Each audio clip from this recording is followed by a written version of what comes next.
Bonsoir, bonsoir. Tapotez, tapotez, ceux qui sont là. Manifeste pour la grande transition panafricaine camerounaise.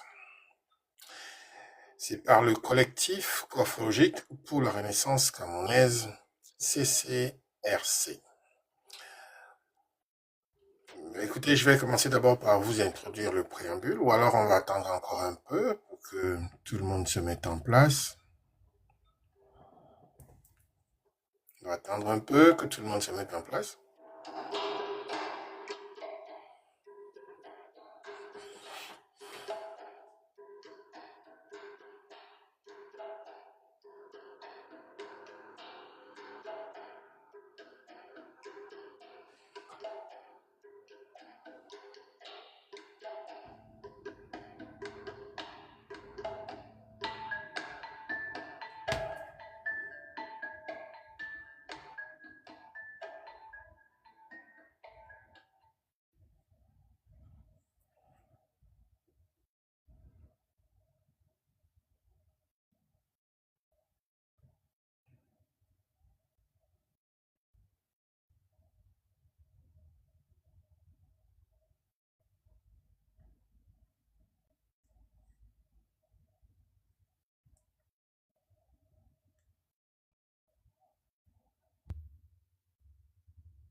Bonsoir Moscou.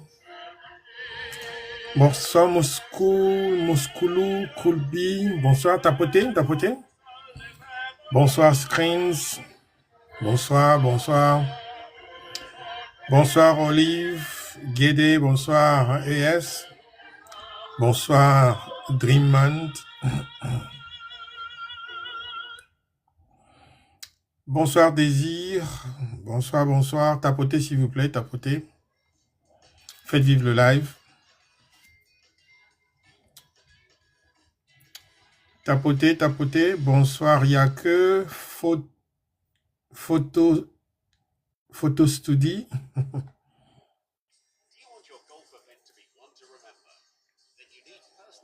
On va attendre un peu que tout le monde soit là. Et après, on va lancer le live. Parce que nous parlons de la période post-électorale au Cameroun, là. Parce que c'est une situation assez préoccupante. Bonsoir, Marthe. Ngon, Ngodog. Merci d'être là.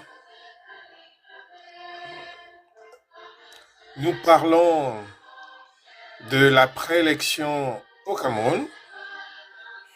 Notre thème du jour aujourd'hui, c'est un manifeste. C'est un manifeste pour la grande transition panafricaine au Cameroun. Donc, devant la situation d'impasse dans laquelle se trouve aujourd'hui le pays, nous avons fait quelques propositions au sein de notre institut, l'IEMA Kikaos. Et c'est ces propositions que nous lisons, nous offrons aux autorités du Cameroun. Bonsoir Samu, bonsoir. Tapoter, tapoter. Tapoter, tapoter, bonsoir, bonsoir. Qui est là? Bonsoir. User 6636, bonsoir. Shangemi. Bonsoir Kares S, bonsoir. Bonsoir à vous, bonsoir. Qui d'autre qui est en train de se mettre là?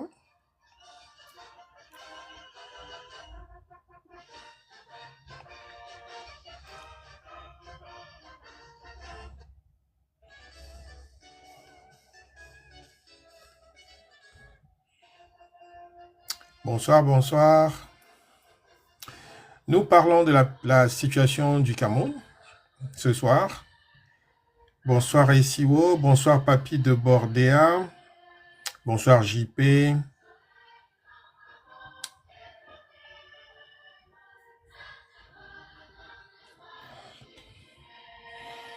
Bonsoir, bonsoir.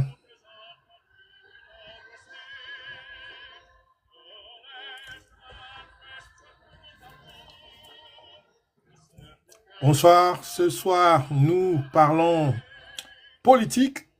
Et nous parlons de politique au niveau des élections au Cameroun. C'est l'après-élection parce qu'il y a une situation d'impasse que nous sommes en train de découvrir, nous sommes en train de voir aujourd'hui au Cameroun. Écoutez, on va lancer le live. C'est donc notre manifeste pour la grande transition panafricaine camerounaise. C'est par le collectif coaphrologique pour la Renaissance camerounaise, le CCRC. En préambule, nous allons dire que c'est le temps de la transition. Il faut dire que nous avions déjà annoncé ça avant même les élections. On avait déjà averti les autorités camerounaises que, voilà, le pays se trouvait dans une sorte de transition implicite. Nous, on avait appelé ça comme ça. Bonsoir Malia. Bonsoir Denis Cool, bonsoir Mec Chic. Donc, on avait déjà appelé la situation qui se passe aujourd'hui au Cameroun, qui est un peu semblable à celle qui est... bonsoir Demboya, qui est une situation qui est un peu semblable à celle de la Côte d'Ivoire, c'est-à-dire c'est des États où on est en train de vivre des transitions, mais comme les politiciens ne veulent pas parler de transition parce qu'ils croient qu'ils vont rester éternels au pouvoir. Merci pour les cœurs, donnez des cœurs. Donc, c'est la situation au Cameroun. Et nous, on avait averti déjà les autorités camerounaises. On leur avait dit, voilà, c'est une transition naturellement, scientifiquement parlant. Quand on étudiait la situation du Cameroun, tout le monde se voyait bien que, avec les paramètres qui étaient présents dans ce pays, c'était une transition, mais une transition implicite. Mais toujours est-il que personne ne voulait le dire, personne ne voulait le faire entendre. Et finalement, nous, après avoir alerté le président pour, par exemple, son équipe et lui-même, pour leur dire, on a même écrit un livre qu'on doit juste publier, mais nous avons fait une enveloppe parce que nous sommes l'Institut des études du monde africain contemporain. Donc, nous avons vu la situation et on s'est dit, quitte à le faire savoir au chef d'État, et on a fait une proposition. Et cette proposition demandait justement au chef de l'État, avant ces élections, parce qu'on avait anticipé, on avait vu le même scénario, on avait vu le scénario des précédentes élections qui allaient se reproduire, mais se reproduire de façon plus peaufinée, parce que l'opposition, après l'échec de la dernière fois de Maurice Kamto, il allait maintenant peut-être anticiper de s'auto-proclamer vainqueur, le soir même des élections, il va le faire. Donc, c'est exactement ce qui s'est passé. Bon, sauf que la variante Issa Chiroma, on l'avait pas vu venir. C'est plutôt Maurice Kamto qu'on voyait, mais on n'avait pas vu la variante Issa Chiroma. Donc, Le Cameroun se retrouve donc aujourd'hui avec le dilemme, ou alors je ne sais pas si on peut appeler ça dilemme, mais avec la situation assez confuse, hein, complexe de Issa Chiroma. Bon, beaucoup d'analystes, hein, d'analystes géostratèges et j'en passe et d'autres du Cameroun nous avaient dit pourtant que Issa Chiroma, il était là, il roulait pour Paul Biya, il faisait tout pour Paul Biya, alors qu'au fond, on est en train de se rendre compte aujourd'hui que Monsieur Issa Chiroma ne roule pas pour Paul Biya, il roule pour la France et puis les États-Unis, c'est clair. Donc, maintenant, entre ce que nous racontent souvent certains spécialistes qui nous disent maîtriser la géopolitique ou alors la situation au Cameroun, on est un peu perdu. Donc, on essaye, à travers notre travail à l'IEMAC, de remettre un peu les choses dans leur véritable contexte pour qu'on explique à nos amis, nos membres et aux Camerounais ce qui se passe exactement. Donc, dans ce préambule, nous sommes en train de dire que le Cameroun se tient à la croisée des chemins. Après des décennies de stabilité ou alors instabilité, ça dépend de comment est-ce que vous voyez ça, mais sous la conduite du président de la République, Paul Biya, notre nation, le Cameroun, entre dans une zone de turbulence politique, géopolitique et spirituelle. Les élections récentes, avec les contestations internes et les pressions externes, qui révèlent non pas une fin, mais un moment de vérité historique. Ce moment exige plus qu'une simple alternance. C'est pas une alternance, c'est plutôt vraiment, ce moment appelle une renaissance, une réorientation totale de la conscience. Hein. La conscience, bien sûr que la conscience politique africaine. Donc, le Cameroun au cœur, bien sûr, du champ des forces globales. Bien sûr que le Cameroun, aujourd'hui, est un pivot entre les influences croisées de l'Occident, la France, les États-Unis, et puis l'émergence des nouvelles puissances, la Russie, la Chine, l'Inde. Le pays est devenu un terrain de compétition impériale, masqué sous le langage des partenariats et de coopération. Mais aucune renaissance ne peut être dictée de l'extérieur, bien évidemment. Mais la souveraineté ne se négocie pas non plus, elle s'exerce. Et le peuple camerounais, dans sa diversité culturelle et spirituelle, doit reprendre la maîtrise de son destin à travers une gouvernance enracinée dans nos valeurs africaines. Donc voilà qu'intervient notre coafrologie, la nouvelle science de la Renaissance africaine. La coafrologie conscience africaine de la Renaissance globale propose une voie nouvelle, celle de l'unité, d'abord une unité que nous considérons d'abord comme une unité spirituelle. Il faut d'abord qu'on ait une unité spirituelle en Afrique, partout d'ailleurs. Il faut une unité spirituelle. Et puis après, il faut une unité politique. Et une unité politique et civilisationnelle du peuple africain tout entier, au-delà des clivages coloniaux, bien évidemment. La coafrologie affirme que l'Afrique ne renaîtra pas par imitation, mais par intégration de son propre principe de vie, de solidarité et de justice. Le leadership africain doit être pédagogique et visionnaire, non clientéliste et ni vassalisé. Le Cameroun, par sa position géographique et historique, peut devenir le laboratoire de la nouvelle gouvernance africaine entre modernité technologique et enracinement spirituel. Donc, la grande transition. Le Cameroun est entré donc dans une période de grande transition. Cette grande transition-là ne se réduit pas à une question électorale. Elle est philosophique, économique et culturelle. Non, nous parlons d'abord à une réforme institutionnelle. Le pays a besoin d'une réforme institutionnelle, inspirée par nos valeurs ancestrales de dialogue et de responsabilité collective, de décolonisation mentale et économique, rompant ainsi avec la dépendance systémique envers les anciennes métropoles. Et puis 3, un pacte panafricain est nécessaire, un pacte panafricain de coopération souveraine entre les États africains frères basé sur la complémentarité et non la soumission.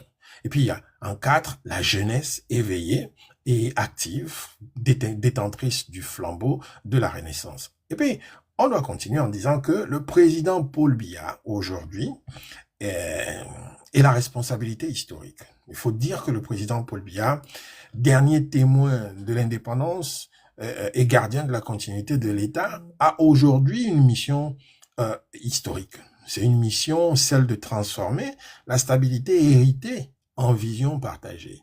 Plutôt que de s'enfermer dans la logique du maintien, il peut entrer dans l'histoire comme l'architecte de la grande, bien sûr, l'architecte de la grande transition panafricaine, celle qui pose les fondations d'un Cameroun souverain, d'une Afrique unie et d'un destin commun. Donc, il y a l'appel de notre collectif, le collectif que je représente, la structure que je représente qui s'appelle le Global Coafro et puis le Conseil coafrologique CMCC. Donc, notre conseil, nous demandons que nous appelons les institutions républicaines à garantir la vérité du suffrage et la continuité de l'État dans le respect du peuple. Les forces politiques, nous leur demandons de transcender les querelles partisanes pour co-construire la vision nationale. Mais aussi, il faut parler de la diaspora. Nous demandons à la diaspora, les intellectuels et la jeunesse de rejoindre la marche vers la renaissance africaine globale. Donc, en conclusion, nous dirons que le Cameroun, phare d'Afrique, c'est toujours possible. Donc, le Cameroun n'est pas une périphérie de l'histoire mondiale. Il peut en devenir un centre. Mais cette centralité ne viendra pas de Paris. Elle ne viendra pas de Washington. Elle ne viendra ni de Moscou, de Pékin.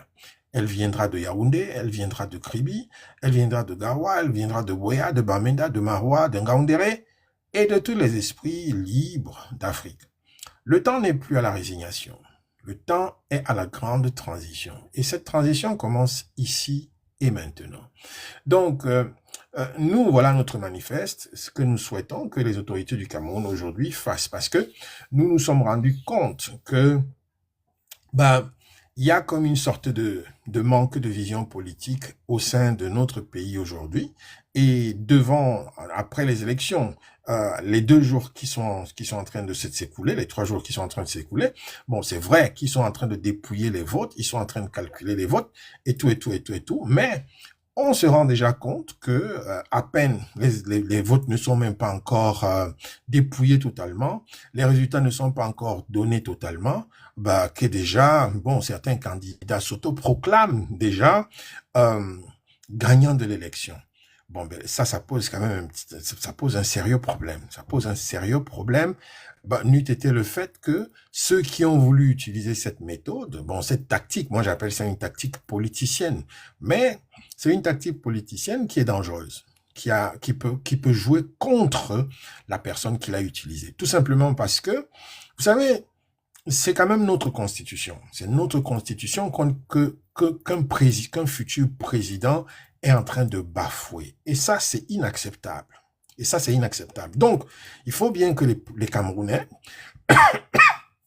excusez-moi, les Camerounais qui sont en train de participer, qui attendent aujourd'hui les résultats des élections, qui on a fait savoir que oui, bon voilà, c'est elle qui gagne à gauche, qui gagne à droite, qui gagne à droite. C'est pas comme ça qu'on gagne une élection. Il faut bien attendre le décompte de toutes les voix pour qu'après, bon, on voit exactement qui a gagné et puis et voilà la seule instance nationale qui promulgue ces résultats, c'est notre Conseil constitutionnel.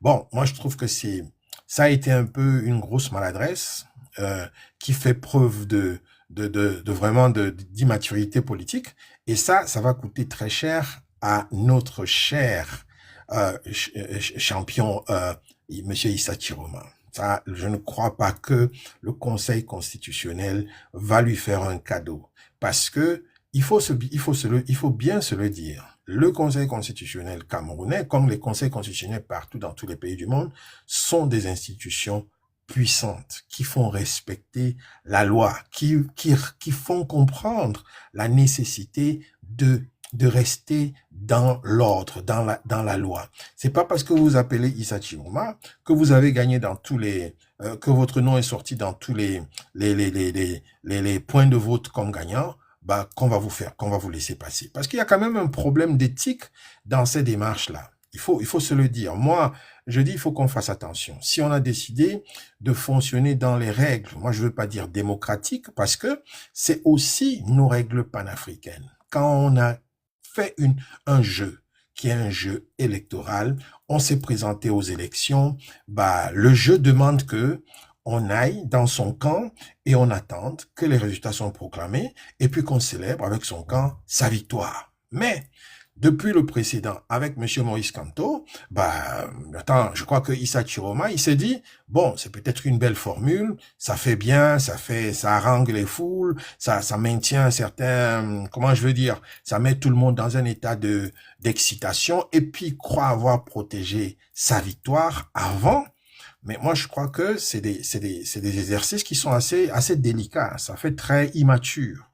Parce qu'à la fin, vous avez en face de vous un processus qui est un processus scientifique, où il va falloir décompter les voix, compter les personnes qui ont gagné, les noms qui sortent le plus. Merci beaucoup pour ce cadeau. Donc, ça va poser un problème. Ça va poser un problème que Monsieur Issa Chiroma, tout d'un coup, avant que le Conseil constitutionnel se prononce, bah, c'est déjà autoproclamé comme gagnant. Et puis, on dirait qu'il y a eu une stratégie du camp de Monsieur Issa Chiroma à associer avec Monsieur Maurice Kamto pour faire diffuser dans les réseaux sociaux des faux résultats, des faux procès-verbaux d'élections au Cameroun. C'est quand même assez étonnant. C'est quand même assez étonnant. Et du coup, bah, il y a eu cette anticipation où les gens ont commencé à bombarder. Bah, c'est ça l'utilisation des réseaux sociaux. Quand on fait du faux dans les réseaux sociaux, bah, c'est ça. Et là, et sur le coup, avec cette élection de Issa Chiroma, bah, je crois que les activistes, les experts en cyber, machin, fraude sur les réseaux sociaux, bah, ont anticipé. Et puis voilà, on se retrouve avec des posts qui sont faits sur les réseaux sociaux, des faux posts, et j'ai vu ça, moi j'ai pu analyser, j'ai vu ça, et puis ce sont même des posts qui sont tenus par des personnes qui sont faits circuler par des personnes respectables, que je croyais vraiment comme des personnes sérieuses, qui divulguent des informations avant que le Conseil constitutionnel ait décidé. Et c'est des personnes qu'on voit s'asseoir sur des plateaux de télévision, donner des grandes formules politiques, donner des grandes analyses politiques, mais qui ne sont pas en mesure de respecter le jeu politique. Il y a une grosse fraude. Si le camp du président Paul Biya a bourré les urnes, ou a fraudé, ou je ne sais pas quoi, mais le camp de monsieur Issa Chiroma, associé avec monsieur Kamto, les activistes de monsieur Kamto, ont fait une campagne sur les réseaux sociaux qui ont cloué l'élection avant même que les résultats soient décomptés. À l'instant, à peine les élections se sont faites, il y avait des gens qui donnaient déjà les résultats. On ne sait pas d'où ils venaient, où ils étaient en Allemagne, où ils étaient où. Ils donnaient déjà le décompte des élections, ils donnaient déjà les résultats, On ne sait pas si c'était des gens qui donnaient des résultats, qui venaient exactement des points de vote, ou alors c'est des gens qui étaient dans leur chambre, qui fabriquaient des trucs, parce que tout le monde peut fabriquer un petit poste, hein, et puis mettre des résultats, dire voilà, ici, ça donne Maurice Kamto, ça donne Issa Chiroma gagnant, et puis tu mets sur les réseaux sociaux. L'essentiel, c'est que les réseaux sociaux, que l'image circule sur les réseaux sociaux. Et ça fait cet effet psychologique que les gens vont voir. Ils vont dire, ah tiens, Issa Chiroma a gagné. Et ça va jouer sur la psychologie des gens. Ça va jouer sur la psychologie des gens. Si une enquête sérieuse est menée à travers les réseaux sociaux, moi c'est très facile de détecter les faux qui ont été mis en circulation. Si les autorités camerounaises ont les moyens de pouvoir surveiller, de faire examiner ces votes, ce serait facile. Ce serait très facile de découvrir que il y a des personnes qui se sont mis sur les réseaux sociaux pour faire passer des affiches et les faire passer par des personnalités très réputées pour que ça donne l'impression de vérité. C'est quand même triste. C'est quand même triste que des personnalités réputées, j'ai pu voir ces personnes-là tenir sur leur page. Ils ont posté ces messages-là qui sont des messages stratégiques qui ont été comme ça diffusés à tous les responsables, par exemple, les supporters de Maurice Kamto et j'en passe et d'autres pour juste faire un bourrage de crâne et puis donner l'impression à tout le monde que, voilà, c'est Maurice Kamto qui a gagné. Bon, quand on sort de ce schéma-là, on se dit, bon, sur les réseaux sociaux, tout est possible. Mais à ce que monsieur Issa Chiroma lui-même, il quitte et il se déclare gagnant, il a commis une faute. Et c'est une faute grave. C'est une faute grave parce que, il ne respecte pas la Constitution. La Constitution dit qu'aucun responsable politique doit s'autoproclamer avant le Conseil constitutionnel. C'est une faute politique. Et comment est-ce que vous allez voir ça? Qu'un président de la République, quelqu'un qui veut être président de la République, ça veut dire, avant sa mandature, c'est la première chose qu'il fait, c'est commencer avec un actif de non-respect de la Constitution. Et voilà quelqu'un qui doit travailler comme président de la République avec pour rôle de respecter la Constitution, notre Constitution nationale. Vous voyez, c'est très très délicat. C'est très très délicat et c'est très dangereux. Et j'ai peur pour M. Issa Chiroma, qui a mené une très bonne campagne. Ça, il faut pas l'ignorer. Il a mené une très bonne campagne, qui a utilisé les moyens qu'il fallait, les stratagèmes qu'il fallait. Ils ont utilisé les astuces qu'il fallait, les ruses qu'il fallait, avec le soutien de M. Maurice Kamto. Ils ont mené une très bonne campagne en termes de ruse, bien évidemment, en termes de ruse. Ça, je lui dis chapeau. Pour qu'il arrive, comme il est arrivé en tête, c'est déjà ça. Même si, au finish, on va se rendre compte que tous ces résultats-là, c'était des faux. Ça, c'est une autre chose. Mais pour un premier temps, moi, je dis, il faut lui donner déjà ce chapeau, ce respect, cet insigne de respect. Parce que, quoi qu'il en soit, il arrive quand même en tête. Il arrive quand même en tête. Jusqu'à ce que le dépouillement nous dise le contraire.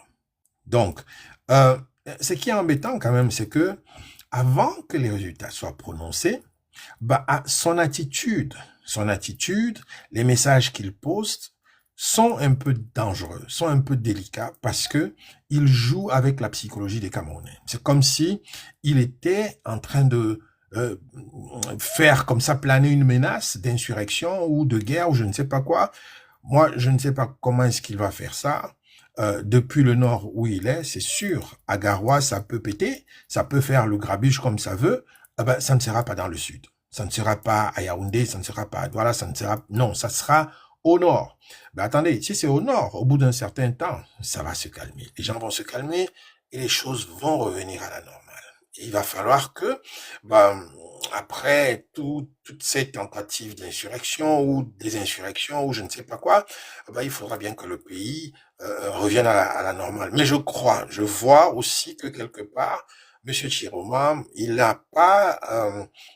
ne le vois pas comme quelqu'un qui veut causer l'implosion du Cameroun. Je ne le vois vraiment pas comme quelqu'un qui veut faire ça. Il a peut-être d'autres personnes qui seraient en train de vouloir ce scénario parce que ces personnes ont perdu déjà, ces personnes n'ont même pas été qualifiées, n'ont même aucun rôle à jouer. Donc, du coup, si on ne gagne pas, ça se gâte. On gâte, et puis ça se gâte, ça se gâte. Et puis, la notion de ça se gâte est intéressante parce que ça répond aux aspirations, aux attentes des Français qui sont là, qui sont pas très contents de la situation qu'ils ont avec notre hiérarchie, et ça se sait, ce n'est plus un secret de polichinelle. On sait tous que il y a le président a mis le Cameroun dans une position où il y a plus de privilégiés, il y a plus de pays amis privilégiés qui se tapent 95% de je ne sais pas quoi, des contrats, je sais pas quoi. Non, il a privilégié, il a dit le Cameroun est un pays ouvert qui a beaucoup d'amis et ce serait bien que les amis du Cameroun puissent avoir des partenariats dans dans diverses activités qui concernent la richesse du Cameroun, pas un seul pays qui ne nous laisse même pas la possibilité de nous épanouir, de nous développer. Voilà. Donc, aujourd'hui, nous avons l'histoire des accords coloniaux. Bon, est-ce que c'est vrai ou est-ce que c'est pas vrai? Mais toujours est-il que si les accords coloniaux n'ont pas été renouvelés et que le président donne comme ça un gage nécessaire pour que les Camerounais, dans quelques mois, dans le prochain mandat qu'il va mettre, le prochain gouvernement qu'il va mettre sur pied, il va pouvoir maintenant commencer à faire ce travail-là. Mais c'est quand même assez délicat. C'est quand même assez délicat. Voilà pourquoi moi et mon équipe, nous avons fait une proposition au chef de l'État. C'est que le président, déjà on avait voulu que ce soit fait avant, bien avant, qu'il organise comme ça une sorte de rassemblement, ça veut dire avec une sorte de sélection des jeunes politiques camerounais, dynamiques, panafricains, avec qui il commence, ça veut dire des entretiens, des conversations, je sais pas, en forme de séminaire ou de conférence, et pour commencer à préparer une transition, une vraie transition, où lui, dans sa posture de patriarche, de quelqu'un qui aujourd'hui doit passer le relais à une certaine jeunesse parce qu'il a beaucoup de connaissances, il a beaucoup d'expérience. Il faut qu'il crée des conditions pour passer le relais à cette jeunesse-là.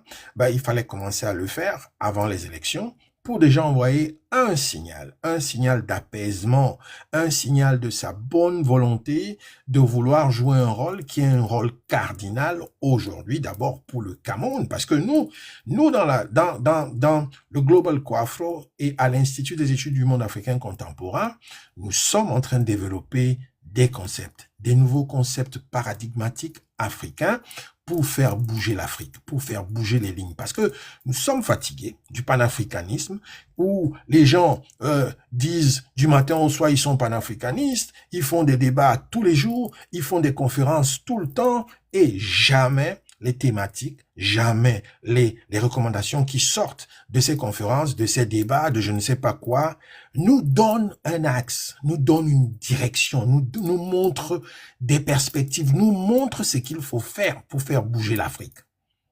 C'est comme si les panafricains sont devenus des agents comme ça, masqués, qui évoluent dans les sphères panafricaines où ils s'autoproclament panafricains tout le temps pour panafricains, pour nous balancer des rhétoriques et puis des discours tout le temps, sans qu'on se retrouve avec des axes qui soient des axes stratégiques clairs, qui montrent comment est-ce qu'on bouge les lignes, comment on fait changer les choses. Ce n'est pas acceptable, ce n'est pas acceptable. Moi, je suis l'auteur de l'aquafrologie. L'aquafrologie, c'est une science. Ça m'a pris 15 années d'études. Et pendant ces 15 années d'études, nous avons appris les paradigmes et nous avons appris que l'Afrique était en train de vivre une période la plus importante de son histoire. Parce qu'aujourd'hui, en Afrique, l'Afrique se positionne dans un axe qui fait en sorte que l'Afrique reçoit beaucoup d'énergie. Et ces énergies-là sont des forces. Et ces forces-là doivent être récupérées et transformées en paradigmes. Ces forces-là, ce sont des nouvelles connaissances qui ont été longtemps cachées par rapport à l'Afrique, par rapport au monde. Ces connaissances-là, c'est ça qu'il faut reprendre et travailler en termes de paradigmes, parce que les paradigmes sont des nouvelles sciences, les paradigmes sont des nouveaux exemples, les paradigmes sont des nouveaux outils, les paradigmes sont des nouvelles armes des Africains, par les Africains, pour changer l'Afrique. C'est de ça qu'il est question. Et je ne comprends pas qu'aujourd'hui, avec la classe intellectuelle, l'intelligentsia que nous avons en Afrique, l'intelligentsia que nous avons dans le monde, nous n'arrivons pas à nous mettre sur un canal clair qui nous situe pour qu'on reçoive, qu'on travaille les paradigmes qui sont en train de se déferler sur le continent pour que le continent change. Le continent doit changer, l'Afrique doit changer, la condition des Africains doit changer. C'est de ça qu'il est question. La renaissance. Et moi, dans mon travail, j'ai je n'ai pas vu l'ère du Verseau. Comme tout le monde parle, oui, on vit l'ère du Verseau. C'est l'ère du Verseau. Non, c'est pas l'ère du Verseau. C'est pas l'ère du Verseau. C'est une autre façon. C'est une autre façon de mettre les Africains dans la confusion. Nous sommes en train de vivre l'ère de la renaissance africaine. Parce que c'est l'ère des paradigmes africains. Et les paradigmes africains, ça veut dire ce que ça veut dire. Que l'Afrique va basculer, les choses vont basculer pour que l'Afrique redevienne la source énergétique qui va faire tourner le monde.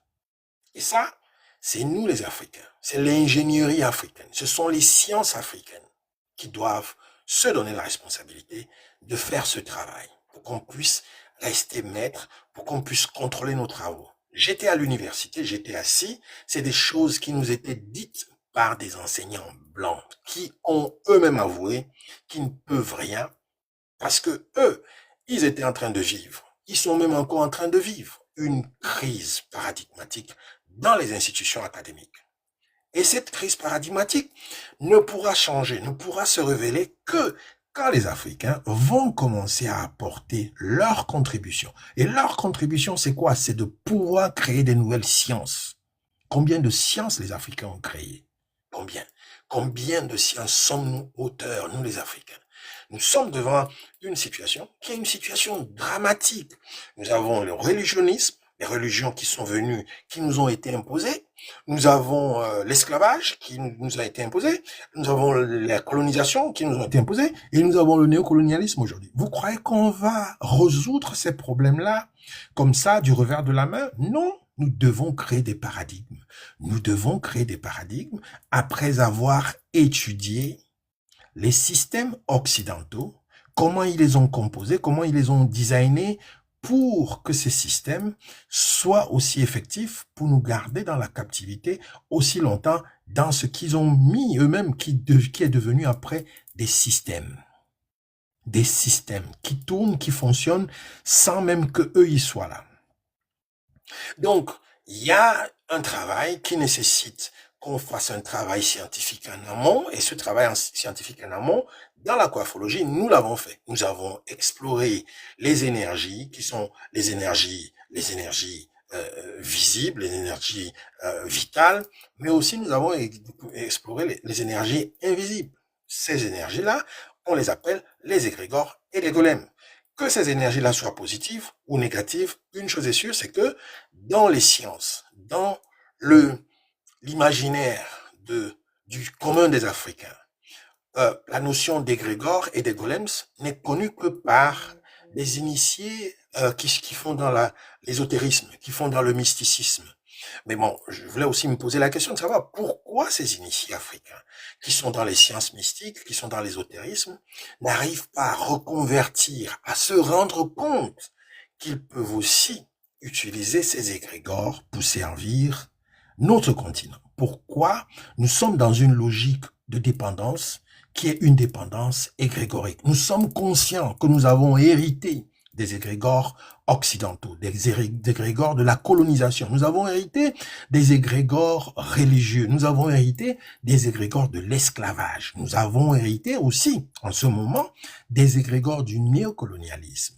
Comment est-ce que nous sortons de ces entités qui nous mettent dans la dépendance? C'est le travail que nous avons commencé par faire dans la coiffologie, de nous dire, tiens, il y a quelque chose, il y a des forces invisibles qui existent, qui bloquent, qui réduisent la capacité africaine d'être ce que l'Afrique doit être. Ce ne sont pas seulement nous qui sommes faibles, ce n'est pas seulement nos leaders qui sont faibles, mais nos leaders subissent le harcèlement des égrégores qui les ont été imposés.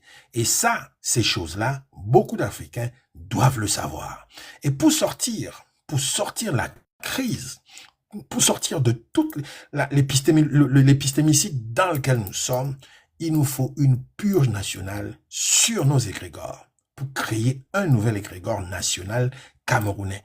Et c'est à ça que nous, dans l'Institut des études du monde africain, contemporain, à travers l'aquafrologie, la nouvelle science panafricaine, nous exhortons le président de la République camerounaise qui connaît ce que c'est que les égrégores, parce que c'est un ésotériste, parce que c'est un mystique, parce que c'est un homme des sciences occultes, de mettre ses connaissances, parce que les sciences occultes, ce sont des sciences. Ce sont des sciences. Nous exhortons le président de la République de mettre ces sciences-là, son expérience en jeu pour aider le Cameroun à sortir de l'impasse. Si le président de la République, vraiment, est un panafricain comme nous le disons, nous imaginons et nous souhaitons vraiment, il a un acte final qu'il doit faire. Il a un acte, le dernier, qu'il doit faire et entrer dans la postérité et entrer dans l'histoire.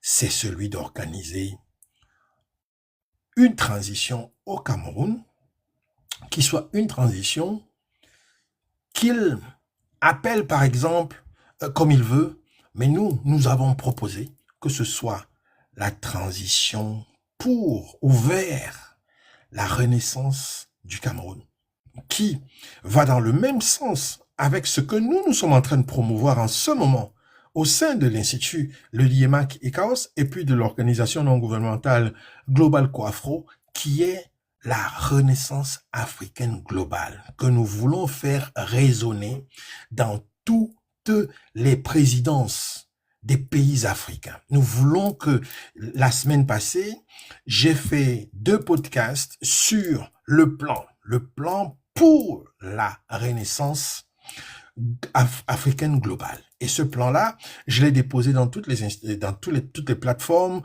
Nous, on est une petite organisation, nous n'avons pas l'argent pour nous permettre d'envoyer le courrier à des officines des présidences de la République. Et puis en plus, nous ne sommes pas sûrs qu'ils vont les recevoir, qu'ils vont les ouvrir. Donc, on dépose ça dans les outils qui sont les outils de recherche qui sont dans les réseaux sociaux et j'en passe et d'autres. Bon, quitte à ce que si il y a des autorités qui sont intéressées par ces plans-là, qui nous contactent. Mais une chose est sûre, c'est que on ne peut plus continuer à vivre avec des slogans de panafricanisme et ne rien faire de concret. Nous devons, nous les intellectuels, nous devons redoubler d'ardeur en termes d'ingénierie pour aider l'Afrique à sortir du marasme dans lequel l'Afrique se trouve. Parce que je ne comprends pas que toute personne qui fait une étude du monde africain ou des Africains ou de l'Afrique doit se retrouver devant un tableau dramatique de la souffrance, la pauvreté, je ne sais plus quoi et d'autres, les Africains qui meurent dans les océans, les Africains qui vivent dans des pays occidentaux où ils sont maltraités, ils sont discriminés, et j'en passe et d'autres. Comment est-ce qu'on peut vivre tranquille alors que nous avons des recommandations qui nous ont été laissées par des personnes qui sont mortes pour nous? Thomas Sankara, ils sont morts pour nous. Walter Rodney, ils sont morts pour nous. Cheikh Anta Diop, Kwame Nkrumah, Marcus Garvey, William Dubois, ils sont tous morts pour nous laisser un héritage. Comment est-ce que nous pouvons vivre en ne considérant pas cet héritage-là et continuer les recommandations qu'ils nous ont données de faire un travail scientifique, de persister, parce que William Dubois, il le disait déjà dans ses ouvrages, que les prochains siècles seront des siècles de la bataille dans le domaine académique pour créer des sciences. C'est de ça qu'il parlait. Alors, en le temps, il le disait déjà parce que il n'avait pas les moyens de pouvoir faire ce que nous pouvons. Mais nous, aujourd'hui, on a les moyens de créer des nouvelles sciences. Moi, je l'ai fait. Pourquoi est-ce que vous ne le ferez pas?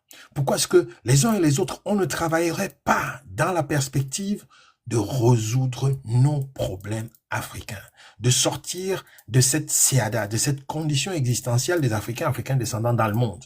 C'est de ça qu'il est question. Voilà pourquoi moi, à travers notre collectif, nous implorons le président de la République, Paul Biya,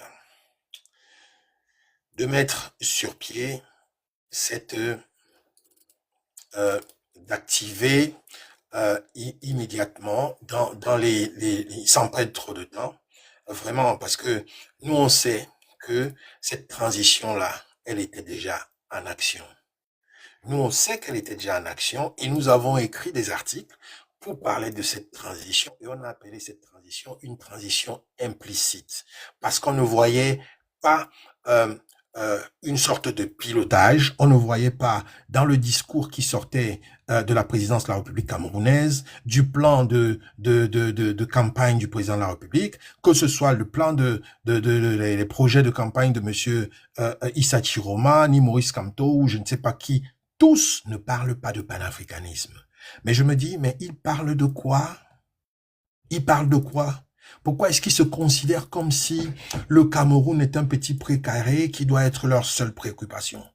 Comment est-ce qu'on va avancer dans le nouveau monde dans lequel nous sommes si les uns et les autres n'ont aucun repère panafricain, n'ont aucune compréhension du monde, ce qui est en train de se faire? Pourquoi est-ce que les uns et les autres se concentrent seulement à se dire oui, je veux d'abord être président et après le reste va venir? Mais non, non, nous autres qui avons quand même une certaine formation en études politiques ou je sais pas quoi, on se dit non, ça ne peut pas se passer comme ça. Nous voulons des leaders qui nous présentent une idéologie. Apporter une idéologie, peu importe laquelle. Mais nous avons une idéologie qui nous a été léguée par nos pères. Et c'est elle que nous sommes en train de voir se mettre en place, activer ce que nous considérons comme ce qui va nous permettre de sortir des situations dans lesquelles nous nous trouvons parce que avec ce qu'ils nous ont laissé, ça marche. Et ça a toujours marché. Et aujourd'hui, on veut que ça aille jusqu'au bout et qu'on arrive à la décolonisation mentale, à la décolonisation économique, la décolonisation dans l'éducation, la décolonisation tous azimuts sur tout le continent africain.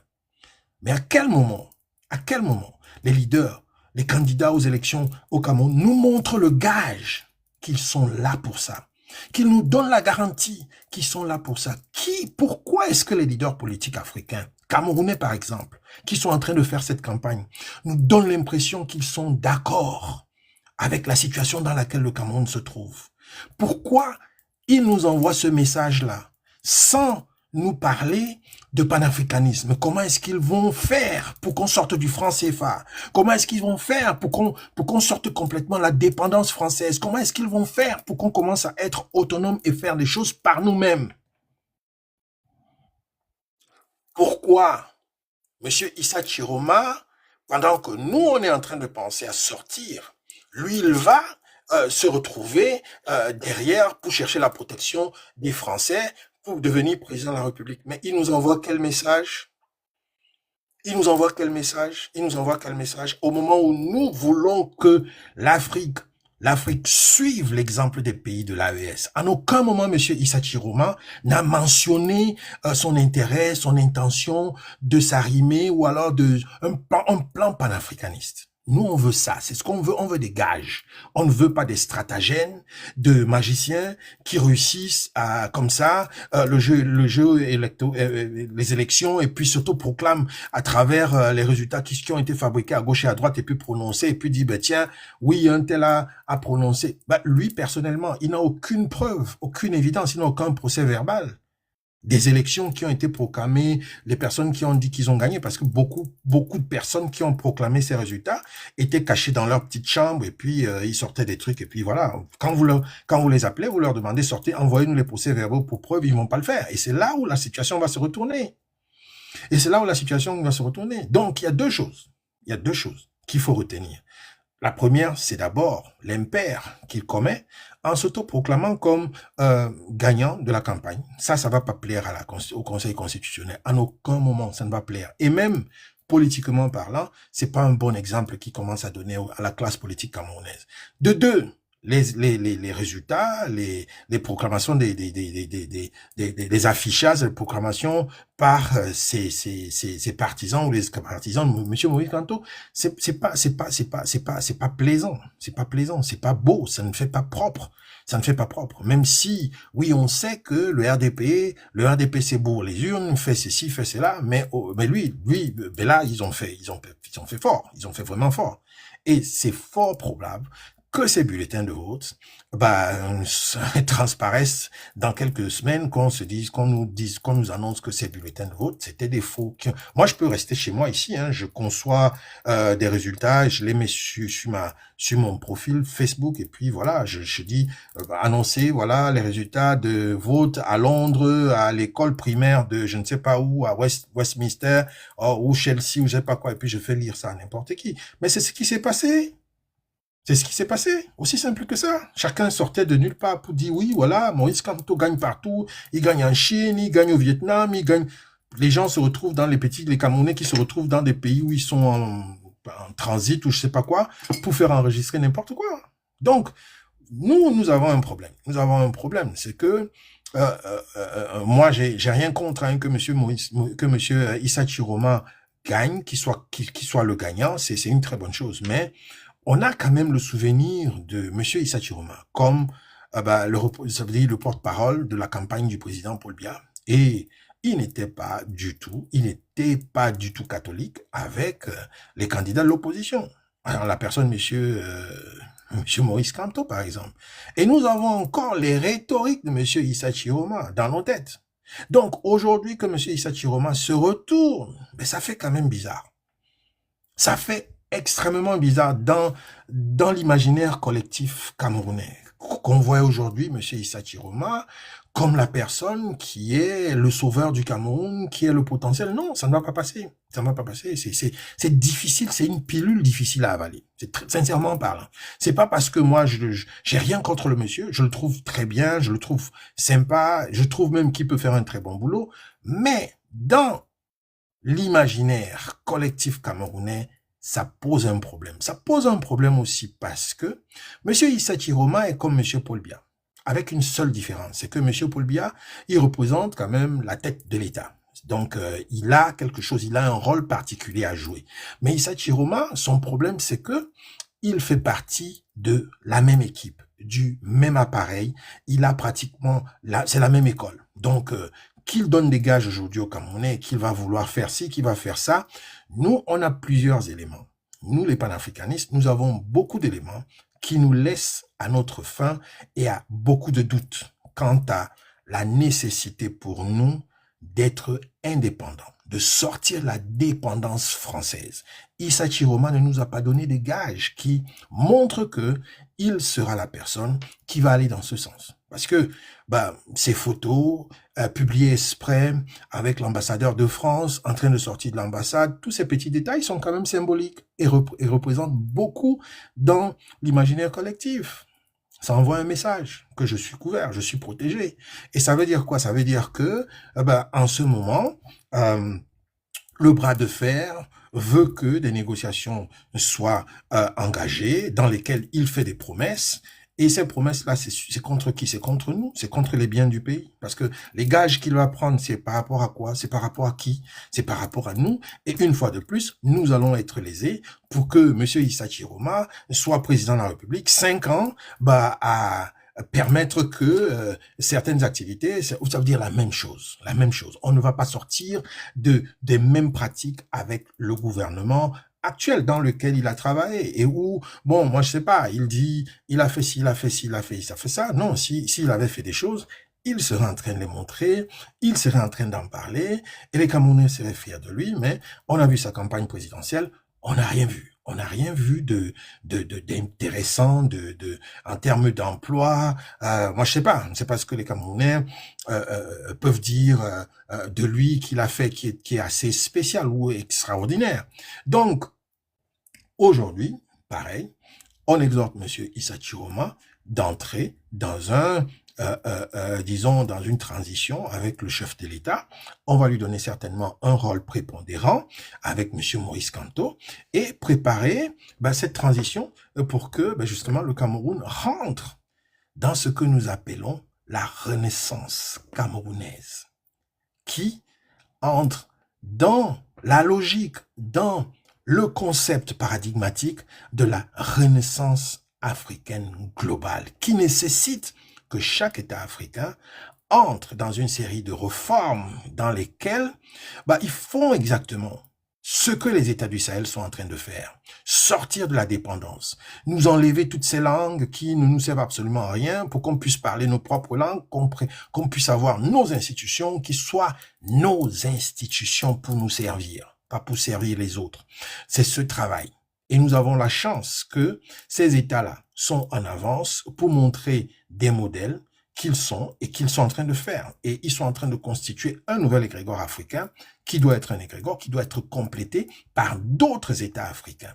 Sans quoi, nous nous retrouvons en train de tourner en rond avec les mêmes systèmes qui voudront que, oui, il y a toujours la France qui parasite, qui est derrière, qui nous empêche d'avoir ci, qui nous empêche pas d'avoir ça, parce qu'ils seront toujours en train de dicter ce qu'il faut faire, et on n'aura pas des hôpitaux, on n'aura pas des routes, on n'aura pas ci, on n'aura pas ça, parce qu'il y aura toujours le spectre de la France qui plane sur la tête, comme une épée de Damoclès, sur la tête de nos présidents. Est-ce que c'est ce que M. Issa Chiroma veut? Être le président du Cameroun qui va marcher avec les injonctions, les menaces ou je ne sais pas quoi de la France? Non, on a eu ça avec le président Paul Biya et ça nous a donné les 40 ans ou 42 ans de pouvoir qu'il a avec toute la Russie qu'il a pu mettre sur pied pour que le pays ne sombre pas totalement dans une sorte de guerre civile ou je ne sais pas quoi. Et aujourd'hui, après tout ce temps-là, il faut qu'il finisse son travail. Le président Paul Biya doit finir son travail. Il doit porter son costume panafricaniste et s'engager dans le travail des réformes nécessaires qu'il doit engagé. Et je crois que la présence de M. Issa Chiroma aujourd'hui, c'est une aubaine pour le Cameroun parce que ça permet aussi à M. Paul Biya de transcender les clivages, les problèmes qui existent dans sa propre famille politique, ça veut dire le RDPC. Mais là, il a quelque chose à leur montrer que, écoutez, on a la menace qui est là. Chiroma est là. La menace Chiroma est là. Et donc, du coup, quitte à ce que dans le parti, dans le RDPC, ils sont restés trop longtemps à ne pas réfléchir sur des stratégies, sur ce qu'il fallait faire, sur un plan B, sur un plan C. Et puis, du coup, on est là et tout le monde attend comme si on attendait la décision parce que Paris est en train de réfléchir, parce que Washington est en train de réfléchir, et après on va venir, on va imposer aux Camerounais. Bon, voilà, parce que nous, on ne croit pas que ce soit les urnes qui vont parler. Non. Non. C'est soit le président de la République qui va se lever et il va faire ce qu'il doit faire, qui est de montrer aux Camerounais des gages que nous entrons dans une phase de changement. C'est de ça qu'il est question. C'est le message que les élections ont donné. Que tout ce monde-là ait voté, que ce soit des faux votes ou je ne sais pas quoi, le message est clair. Les Camerounais veulent les changements parce que le Cameroun est à une période où les nouveaux paradigmes sont en train de s'investir dans notre pays. Les nouveaux paradigmes sont en action, sont déjà en action dans notre pays. Et le président Paul Biya et M. Issa Chiroma représentent des vieux paradigmes. Ils représentent des vieux paradigmes. La jeunesse doit maintenant commencer à s'enquérir des nouveaux paradigmes et constituer les nouvelles vagues qui vont appliquer les nouvelles politiques et mettre sur pied les nouvelles stratégies basées sur les nouveaux paradigmes. C'est de ça qu'il est question. Et on va assister à une transition intergénérationnelle. C'est comme ça que je l'ai appelé. Et c'est comme ça que ça doit s'appeler.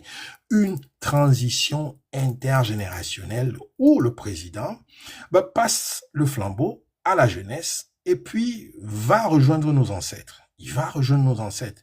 Parce que pour lui qui est dans qui a des connaissances mystiques, entouré avec des ésotéristes, des mystiques et tout, il doit comprendre qu'il doit parfaire son égrégore avant de partir.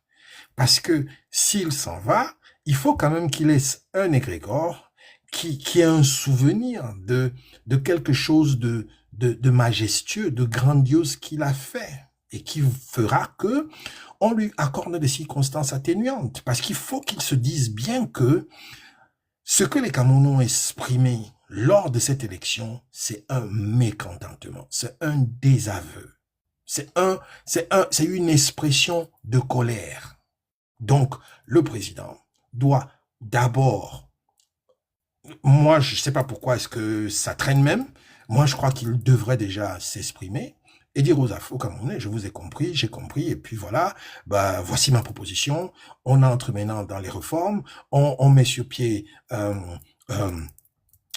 justement, on active la Renaissance camerounaise à travers cette transition, et tout le monde s'y met. Tout le monde s'y met.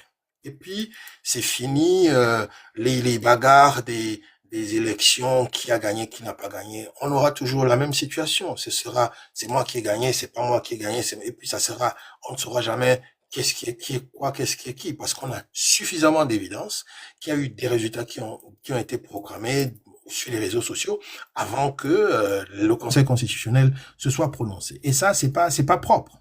Donc, moi, je crois que c'est vers ça que nous sommes en train de partir. C'est la voie de la sagesse que nous avons reçue à travers l'aquaphologie. Nous travaillons avec nos ancêtres, et nos ancêtres nous parlent de façon scientifique. Et on a vu ça, on a proposé ça aux autorités du Cameroun. On a envoyé un paquet, une enveloppe qu'on a proposé aux autorités. Mais bon, comme très souvent, ils se sont dit, on le connaît pas celui-là, on ne connaît pas d'où il vient, on ne sait pas ce qu'ils font, mais nous sommes des Camerounais. Nous sommes des Camerounais et on aime notre pays et on travaille pour notre pays. Nous ne recevons même pas d'aide. Nous sommes dans des pays où notre travail scientifique on n'est pas payé, on n'est pas reconnu parce qu'on ne sert pas les pays dans lesquels nous sommes. Nous servons l'Afrique. Il faut bien que l'Afrique quand même nous serve. Et nous avons essayé de créer une structure, un institut au Cameroun, à Yaoundé. Jusqu'aujourd'hui, nous n'avons plus de réponse. Nous n'avons pas de réponse. Et nous sommes pourtant en train de travailler pour aider notre pays, pour voir dans quelle mesure notre pays sort de l'impasse. Parce qu'en ce moment, c'est le moment où les scientifiques, les chercheurs doivent participer, apporter leur contribution. Et cette contribution-là, je le dis bien, elle est paradigmatique, elle est conceptuelle. Il faut qu'on offre des alternatives conceptuelles, paradigmatiques à nos leaders, à nos présidents pour sortir des impasses. Et c'était ça, c'est notre contribution à travers l'IEMAC ICAOS. Et voilà, maintenant, c'est au président de la République de voir comment est-ce qu'il va mettre tout ça. Il va empaqueter tout ça, ils vont emballer tout ça, ils vont présenter tout ça et puis ils vont déballer tout ça. Ça va nécessiter des formations, ça c'est sûr. Ça va nécessiter des conférences, ça va nécessiter des rencontres entre le président, une certaine jeunesse, et puis, comme ça, avant peut-être de mettre sur pied son nouveau gouvernement, il va certainement prendre parmi ces jeunes-là des jeunes qui vont commencer à articuler ou à activer la renaissance camerounaise basée sur la notion de renaissance africaine globale, parce que c'est le même concept qui va être recommandé dans tous les États africains pour qu'il y ait une certaine homogénéité dans l'esprit de l'aquaphologie, notre science, pour qu'il y ait une homogénéité égrégorique dans tous les États africains et que nous commencions à constituer un nouvel égrégore africain. Un nouvel égrégore africain. Et ça, nous souhaitons même que le président de la République, Paul Biya, soit la personne qui initie ce grand projet panafricain en appelant ces jeunes frères africains pour leur dire, bon voilà, il y a quelque chose ici, il y a une initiative ici, et voilà, il organise une grande séance au Cameroun où il invite ses jeunes frères et ce projet est lancé parce que nous devons officialiser la création du monde africain contemporain. Ça, c'est très important. Nous n'avions pas de monde avant. Et moi, c'est dans mes travaux scientifiques à l'université que j'ai créé ce concept. Les Africains, les chefs d'État africains doivent créer les conditions pour qu'on reconnaisse et on inaugure la notion de monde africain contemporain parce que ça nous facilite le travail de recherche. Pendant des années, nous faisons la recherche et comme ça, perdu, en créant des cadres conceptuels, des cadres machins. Moi, je sais même pas comment est-ce que beaucoup ont fait la recherche avec des cadres qui se créaient, mais qui n'étaient pas des cadres africains ou alors qui n'étaient pas des cadres appropriés. Nous devons faire la recherche avec des cadres, avec des perspectives historiques, avec des cadres de référence qui sont l'Afrique, notre continent, pas des mondes imaginés qu'on a copiés dans un autre travail de recherche de scientifiques occidental. C'est de penser notre Afrique. Et cette Afrique-là, il fallait la redéfinir. Elle a été redéfinie dans le travail sur la coafrologie, ce qui nous donne ce que nous avons aujourd'hui, le coafro, le Contemporary African World, qui rassemble les Taos, les Paros, les populations africaines d'outre-océan, les Taos, les territoires africains d'outre-océan, et puis le vaste continent africain qui est notre axe, notre matrice. Voilà. Et ça fait qu'aujourd'hui, on peut redéfinir l'Afrique en tenant en considération le fait que l'Afrique est désormais constituée comme un monde. Et dans ce monde-là, il y a les cultures, les traditions diversifiées de tous les pays, de tous les groupes ethniques du monde africain contemporain éparpillés partout sur la planète. C'est de ça qu'il est question. Donc, voilà en gros ce que nous avons voulu proposer aux autorités camerounaises, c'est que le président de la République sorte, qu'il pense à sortir haut la main par la grande porte. Et une fois qu'il a initié ce concept, ce projet, les Camerounais, tous les Camerounais vont lui accorder une certaine clémence. Les Camerounais vont lui accorder une certaine clémence. Et on ne voudrait pas qu'il parte comme le président Ahidjo est parti. Le président Ahidjo, certainement. Bon, moi, je ne veux pas entrer dans des détails trop particuliers parce que le président Ahidjo, il avait son karma. Qu'il soit là où il est, qu'il ait subi ce qu'il ait subi, il avait son karma. Bon, maintenant, je crois que le président Paul Biya aussi sait qu'il a un karma. Mais il a encore tout le temps, avant de partir, de reparer, de refaire son karma. Et cela nécessite un geste fort. Pas seulement pour le Cameroun, mais pour l'Afrique tout entière. Parce que lui, à l'âge où il est, la posture qu'il a d'être le patriarche, le leader politique le plus âgé d'Afrique aujourd'hui, il est le seul qui a la possibilité de mener à bien ce projet, de lancer l'idée de la renaissance africaine globale qui devrait être un projet qui va toucher tous les pays africains et les pays africains d'outre-océan. Voilà. C'est de ça que je voulais parler ce soir parce que j'en ai fait écho aussi sur d'autres plateformes. Il fallait que j'en fasse aussi ici sur TikTok. Donc, c'est fini pour ce soir. Je vous remercie pour avoir suivi ce podcast coiffologique de bout en bout. Tout à l'heure, nous allons avoir un autre podcast qui est notre chat club. Et j'espère que vous serez là, vous allez rester avec nous pour suivre ce chat club. Je vais juste me déconnecter pour le moment, le temps de me préparer et puis me remettre pour le chat club. Ce soir, nous parlons des enfants qui grandissent avec leur maman, mais on se demande, est-ce que c'est normal que leur maman voit d'autres hommes? Ça, c'est sûr, qu'il n'y a pas de problème à ça. Mais est-ce que c'est normal que leur maman, quand elle voit d'autres hommes qui viennent à la maison, est-ce que ces autres hommes doivent appeler les amants de leur maman papa?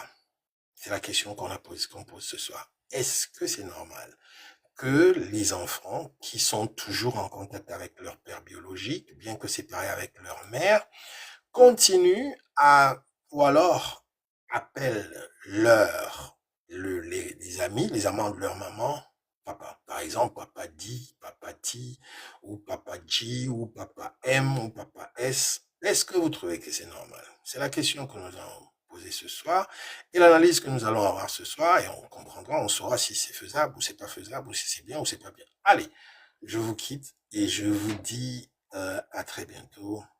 Que les ancêtres veillent sur vous. Ubuntu Kama. Bye now.